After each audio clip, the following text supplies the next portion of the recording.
Hello, कैसे हैं आप लोग? आई होप अच्छे होंगे और लॉकडाउन का पालन कर रहे होंगे।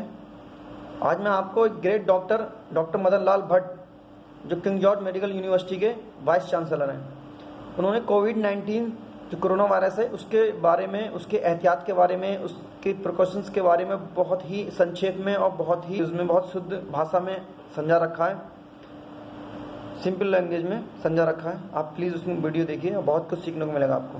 Thank you.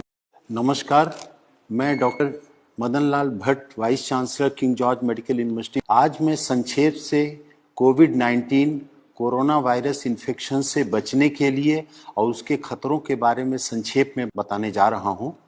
सबसे पहले मैं ये बताना चाहूँगा कि विश्व में 98% कोरोना वायरस के मरीज माइल्ड नेचर के हैं, केवल 2% मरीज गंभीर हैं। इन 98% मरीजों को अगर केवल अपने स्वास्थ्य का ध्यान रखें, आराम करें और किसी तरीके की कोई स्ट्रेस या टेंशन न लें तो ऐसे मरीज स्वतः ठीक हो सकते हैं।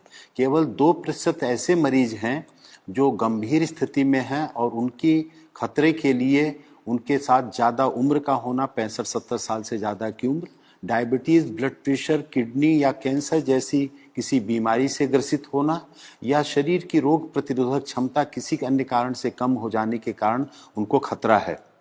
वास्तव खतरा तो 1% से कम है, क्योंकि कम्युनिटी स्प्रेड जो विश्व में हो गया है इस समय, जो सर्विलांस सोसाइटी में हो रहा है कम्युनिटी में, उससे ये देखा जा रहा है कि हजारों हजार मरीज ऐसे हैं और भारतवर्ष में 60 से 70% ऐसे मरीज हैं जो एसिम्टोमेटिक हैं। अगर उन एसिम्टोमेटिक मरीजों को देखा जाए तो भारत में भी मृत्यु दर 1% से कम है। वास्तव में मृत्यु दर तो 3% है जिन मरीजों को देखा गया है, लेकिन वास्तविकता ये है कि अगर सोसाइटी का पूरा सर्वे किया जाए तो 1% से कम मृत्यु दर निकल के आएगी।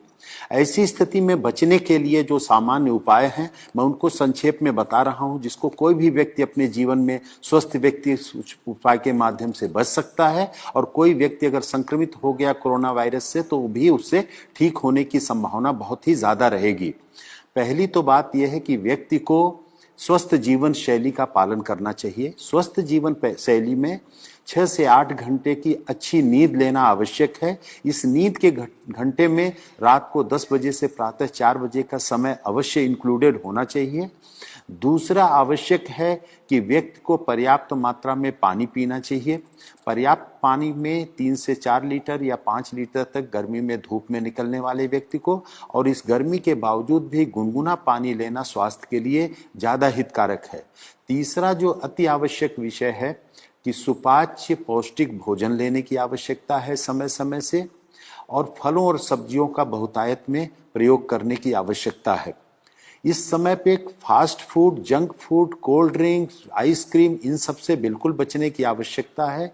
स्मोकिंग से बिल्कुल बचने की आवश्यकता है। और कुछ ऐसी औषधियां हैं जो पूरा विश्व जिनकी गुणवत्ता को मानते हुए प्रयोग कर रहा है, वो भारत के आयुर्वेद में भी प्रचलित हैं, उनका भी प्रयोग करने की आवश्यकता है बचने के लिए और इलाज की दृष्टि से भी। इसमें सबसे आवश्यक है जो सिट्रस फ्रूट्स हैं, नींबू, संतरा, मौसमी, उनका सेवन करना। नींबू को गुनगुने पानी में डाल करके अदरक के टुकड़े के साथ अगर उनको उबाल के लिया जाए तो वो रोग प्रतिरोधक क्षमता भी बढ़ाता है और कोरोना में ठीक होने की संभावना भी बढ़ावा देता है। उसके साथ गिलोय रोग प्रतिरोधक क्षमता बढ़ाती है। गिलोय का काढ़ा लेना या अदरक, काली मिर्च का काढ़ा लेना तुलसी के पत्ते के साथ उबाल करके सुबह शाम लेना भी इसमें हितकर है। दिन भर गर्म पेय पदार्थ लेते रहना, जैसे हर्बल टी है या ग्रीन चाय का प्रयोग करना भी इसमें स्वास्थ्य के लिए हितकर है। हल्दी का भी ऐसा प्रभाव देखा गया है कि रोग प्रतिरोधक क्षमता भी बढ़ाती है, वायरल इन्फेक्शन से बचत करती है। तो हल्दी दूध में डाल करके साथ में अगर काली मिर्च को भी प्रयोग किया जाए, खास तौर से हल्दी 4 तो काली मिर्च 1 के अनुपात में अगर दूध में डाल करके लिया जाए तो ये भी कोरोना इन्फेक्शन में सहायक है। और लहसुन में भी एंटीवायरल प्रॉपर्टीज देखी गई हैं, तो लहसुन, काली मिर्च और अदरक का मिश्रण भी प्रयोग किया जाए, कच्चा या खाने के साथ सलाद के रूप में थोड़ी सी मात्रा में, तो ये भी रोग से बचाने में सहायक है। और कोई भी व्यक्ति इसमें जो संक्रमित होता है, अगर वो तनाव बहुत नहीं लेगा, घबराहट का शिकार नहीं होगा और अपनी कोमॉर्बिड कंडीशंस जो भी हैं, अगर डायबिटीज है, थायराइड की प्रॉब्लम है या अन्य कोई प्रॉब्लम है, तो उसका समुचित उपचार लेते रहें और उनसे बचने की आवश्यकता है। अगर वो बीमारी कंट्रोल में रहेगी तो इससे खतरा उतना नहीं होगा। और एक सौभाग्य की बात है कि प्रारंभ में माना जाता था कि गर्भवती महिलाओं के लिए, बच्चों के लिए भी ये बहुत खतरनाक बीमारी हो सकती है, लेकिन जो भारत में देखा गया है कि गर्भवती महिलाएं भी बहुत जल्दी ही शीघ्र वायरल फ्री होकर के डिस्चार्ज हो रही हैं।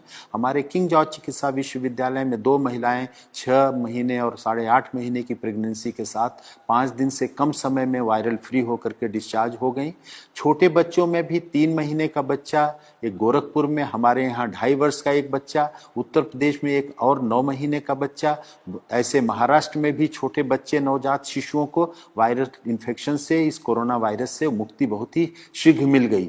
तो उन बच्चों पर भी ध्यान देना है और खास तौर से जो ध्यान देने की आवश्यकता है कि इसके लिए कोई वायरल एंटीवायरल ड्रग नहीं है, कोई वैक्सीन नहीं है, अतः सोशल डिस्टेंसिंग या फिजिकल डिस्टेंसिंग का पालन करें, हाथ को बार बार साबुन पानी से धोते रहें या हैंड सैनिटाइजर का प्रयोग करें और बाहर निकलते समय मास्क का नियमित रूप से यदि कोई प्रयोग करे तो वो बच सकता है। और यही इस वायरस की लड़ाई के लिए सबसे बड़ा साधन है। और अपने को बचाएं, दूसरों को बचाएं। इस संदेश से जितना भी अपने को लाभान्वित करें, दूसरों को बता करके लाभान्वित करें, वही इस मानवता की बहुत बड़ी सेवा होगी। आपको बहुत बहुत धन्यवाद।